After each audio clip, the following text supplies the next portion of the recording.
Hello friends, good evening. Welcome to my channel. வாங்க இன்றைக்கி என்ன ரெசிபின்னு பார்ப்போம்.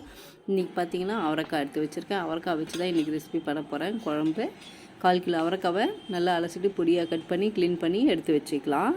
இன்றைக்கி பார்த்தீங்கன்னா இன்றைக்கி டிஷ்ஷில் பார்த்தீங்கன்னா வெங்காயம், தக்காளி, இஞ்சி, பூண்டு எதுவுமே சேர்க்காமல் செஞ்சுருக்கேன். புளி கூட சேர்க்கல, ஆனால் டேஸ்ட்டும் சூப்பராக இருக்கும். இதுக்கு பார்த்தீங்கன்னா 1.5 கரண்டி அளவு சிறுபருப்பு 10 நிமிஷமாக ஊற வச்சு எடுத்து வச்சுருக்கேன். இப்போ என்ன பண்ண போகிறோம் பார்த்தீங்கன்னா, இந்த பருப்பு அவரைக்காலாம் போட்டு நல்லா ஒரு 2-3 விசில் விட்டு வேக வச்சு எடுத்துக்க போகிறோம். பருப்பு போட்டாச்சு. அடுத்தது வந்து காயும் போட்டுட்டு கொஞ்சமாக மஞ்சள்தூள், உப்பு, தண்ணி நிறைய ஆட் பண்ண வேணாம். சும்மா அது முக்கிற அளவு இருந்தாலே போதும். ஒரு 3 விசில் விட்டு எடுத்துக்கலாம். பருப்பு நல்லா குழையக்கூடாது, குழஞ்சிடுச்சுன்னா நல்லா இருக்காது. 3 விசில் விட்டு எடுத்துக்கலாம். இப்போ அதுக்குள்ளே வந்து மசாலா ரெடி பண்ணிக்கலாம். கொஞ்சமாக எண்ணெய் ஊற்றிருக்கேன். அதுக்கு பாருங்கள், அது தேவையான ஐட்டம்ஸ் ஒரே ஒரு டீஸ்பூன் அளவு உளுத்தம் பருப்பு, 3 காஞ்ச மிளகா, ஒரு 1/2 டீஸ்பூன் போல் மிளகு, சோம்பு, அவ்வளோதாங்க. இன்றைக்கி வந்து இந்த மிளகும் இந்த மிளகாவும் தான் நம்மளுக்கு இந்த குழம்புக்கான காரம். இது வந்து கொஞ்சம் சப்புன்னு தான் இருக்கும். குழம்பு நல்லாயிருக்கும், டேஸ்ட்டும் நல்லாயிருக்கும். வெங்காயம் தக்காளி போடாமல் வந்து செய்கிறதுனால எப்படி இருக்குன்னு நினைக்காதீங்க. நான் செஞ்சு சாப்பிட்ருக்கோம், நல்லாவே இருக்குது ரெசிபி.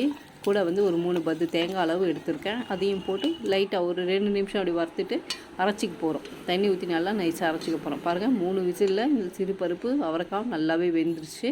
இப்போ நம்ம அரைச்ச பேஸ்ட்டு அதில் ஆட் பண்ணிக்க போகிறோம். பருப்பு வந்து நல்லா குழையக்கூடாது, இந்த மாதிரி பருப்பாகவே கொஞ்சம் இருக்கணும், அப்போ தான் நல்லாயிருக்கும். தேவையான அளவு தண்ணி ஊற்றிக்க போகிறோம். அவ்வளோதாங்க டிஷ்ஷு. ரொம்ப ஈஸியாக முடிஞ்சிச்சு. சிம்பிளாகவும் இருக்கும், டேஸ்ட்டாகவும் இருக்கும். பாருங்கள், செலவில்லாமல் சூப்பராக இருக்கும். வெங்காயம் தக்காளியில் செலவே கிடையாது. இப்போ உப்பு பார்த்துக்கலாம். உப்பு ஆல்ரெடி பத்தாது, ஏன்னா கொஞ்சம் தான் போட்டிருக்கோம். இப்போது குழம்புக்கு தேவையான அளவு உப்பு போட்டு ஆட் பண்ணிக்கலாம். காரம், அந்த மிளகு, அந்த காஞ்ச மிளகா, அவ்வளோதான். காரம் சப்புன்னு தான் இருக்கும். இதுக்கு வந்து சைட் டிஷ் வந்து கொஞ்சம் காரமாக செஞ்சு வச்சிங்கன்னா இதுக்கும் அந்த சைட் டிஷ்க்கும் கரெக்டாக இருக்கும். அவரைக்காய் போட்டு பொரிச்சு கூட்டு தாங்க இன்றைக்கி நான் பண்ணியிருக்கேன் டிஷ்ஷு. இதுக்கு வந்து அப்படியே லேசாக ஒரு கொத்தமல்லி தலையை தூவிட்டு ஒரு தாளிப்பு கொடுத்துடலாம். கடுகு சீரகம் தாங்க போட்டு பெருங்காயம் போட்டிருக்கேன். ஒரே ஒரு பல் பூண்டு வந்து நெசுக்கி போட்டிருக்கேன். அவ்வளோதாங்க. தாளிப்பு கொடுத்துட்டு டேஸ்ட்டு பார்த்துடலாம் எப்படி இருக்குன்ட்டு. உப்பு காரம் நல்லா கரெக்டாகவே இருக்குது, கம்மியாக தான் இருக்கணும் கூட்டுக்கு.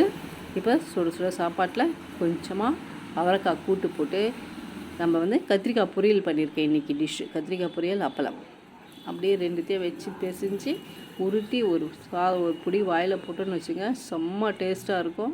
வாங்க, சூப்பராக இருக்குது இந்த டிஷ்ஷை. நீங்களும் செஞ்சு பாருங்கள், நல்லாவே இருக்கும். என்னடா வெங்காயம் தக்காளிலாம் இல்லையே, இது எப்படி இருக்குன்னு பார்க்க வேணாம். ஒரு முறை நீங்கள் செஞ்சு பார்த்துட்டு அது எப்படி இருக்குன்ட்டு எனக்கு கமெண்ட் பாக்ஸில் கமெண்ட் பண்ணுங்கள் ஃப்ரெண்ட்ஸ். நாங்கள் செஞ்சு சாப்பிட்டோம், நல்லா இருக்குது டிஷ்ஷு. இந்த டிஷ் பிடிச்சிருந்தா வீடியோவுக்கு ஒரு லைக் பண்ணுங்கள், கமெண்ட் பண்ணுங்கள், மறக்காமல் சப்ஸ்கிரைப் பண்ணுங்கள் ஃப்ரெண்ட்ஸ். தேங்க்யூ, பாய்.